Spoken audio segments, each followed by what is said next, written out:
Hi అండి. ఇంట్లోనే మనం సున్నిపిండితో సోప్స్ ఎలా చేసుకోవాలో చూద్దామండి. చాలా ఈజీగా అయిపోతాయి. సున్నిపిండితోటి సోప్స్ చేశాను నేను.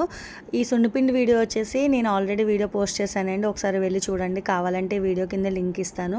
35 వెరైటీస్ వేసి నేను సున్నిపిండి అయితే ప్రిపేర్ చేశానండి. చాలా బాగుంది. అదే సున్నిపిండితోటి నేను సోప్స్ కూడా చేశాను. ఇక్కడ వచ్చేసి నేను హ్యాండ్స్కే చూపిస్తే మీరు హ్యాండ్స్కే చూపించారు, ఫేస్కి చూపించలేదు అంటారని ఫేస్ కూడా వాష్ చేసుకుని చూపిస్తున్నాను. ఇది వచ్చేసి సోప్ బేస్ అండి. నేను ఫ్లిప్కార్ట్లో తీసుకున్నాను. ఇది ఒక పావు కేజీ అయితే తీసుకుని నేను ఫస్ట్ మీకు ట్రయల్ చూపిస్తున్నాను అనమాట. సోప్ బేస్లో ఒక పావు కేజీ తీసుకుని మంచిగా చిన్న చిన్న క్యూబ్స్ లాగా అయితే కట్ చేసుకోవాలండి.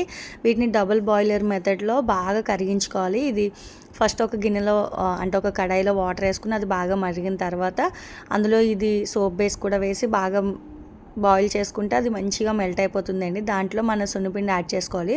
నా దగ్గర మౌల్డ్స్ లేవు, నేను కప్స్లో వేసుకున్నాను. చాలా బాగున్నాయండి.